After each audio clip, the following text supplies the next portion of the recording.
The primary rock type found in the Hawaii volcanics is rhyolite.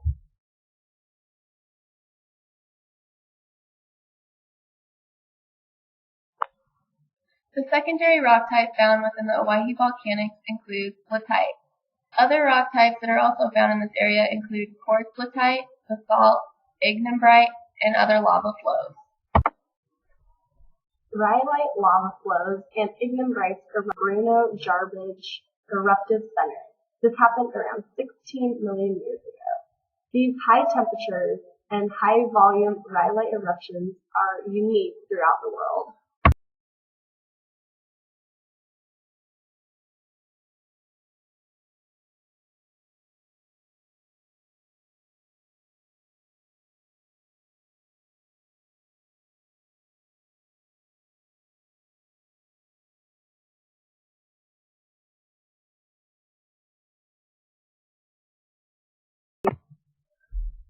These unique eruptions were produced by the Snake River Plain hotspot as it sat under southwest Idaho in the middle of the Miocene period. However, Pliocene basalt now covers the rhyolite in much of the eastern and southern parts of the plateau. On the map that we have up, the blue depicts basalt and the orange depicts rhyolite.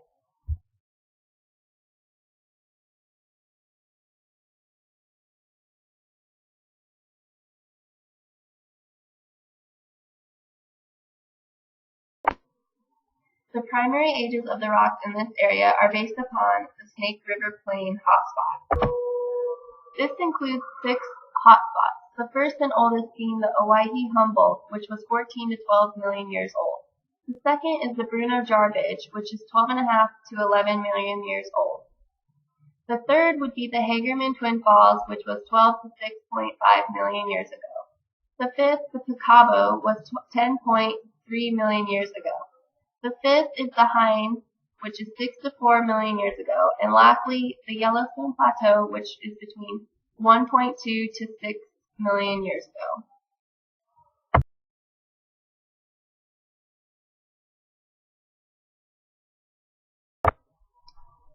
These hotspots are based upon where the volcanic hotspot was currently located at the period of time. It moved from the Owyhee Humboldt all the way over northeast to the Yellowstone Plateau. As you can see on this map, it took millions of years for the hotspot to move from the Owyhee County by the Bruno Garbage all the way up to the Yellowstone Plateau.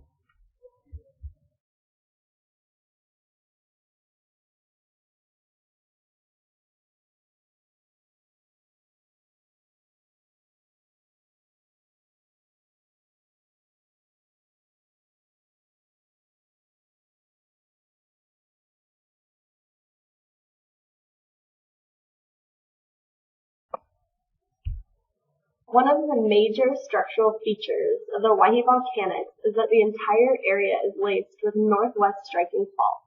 They are mainly normal faults dipping north towards the western Snake River Plain.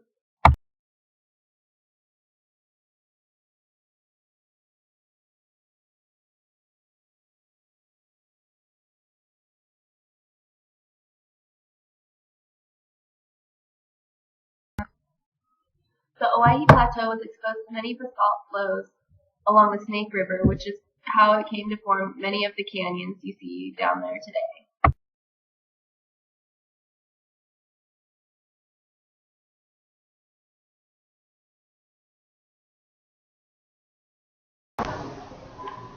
As you can see in the next few pictures, some of the geological features created are caves, columns, and spiral-like hoodoos that tower hundreds of feet in the air.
Natural monuments are then carved by the river as it exploits weak layers of volcanic rock.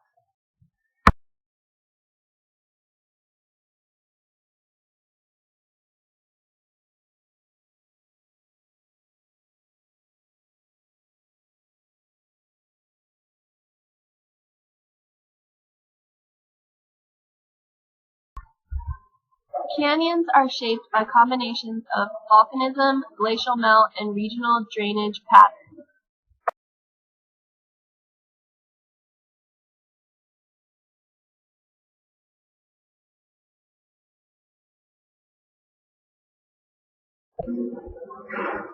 The Bruno, Jarbidge, and Owyhee areas were the sites of two massive volcanic eruptive centers that were fueled by the Yellowstone hotspot.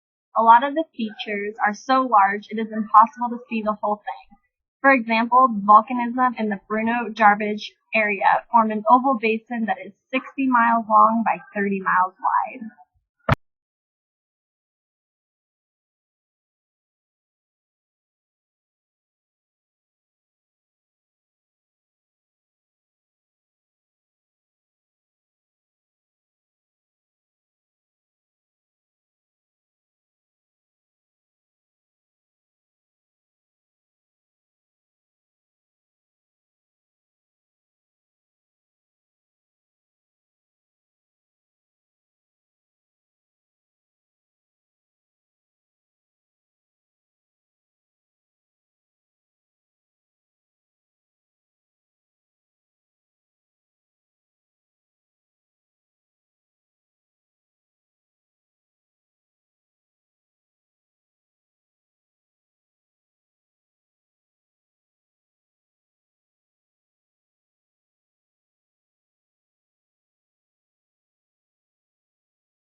The geological history of the Bruno-Jarbidge Eruptive Center began with very explosive events that led to a gradual collapse that created basins.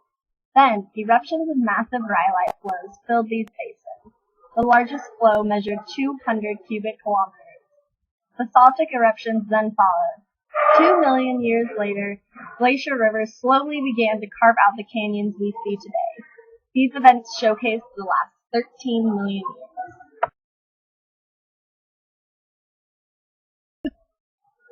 As you can see on the slide, different elevations of topography show past glacier movements.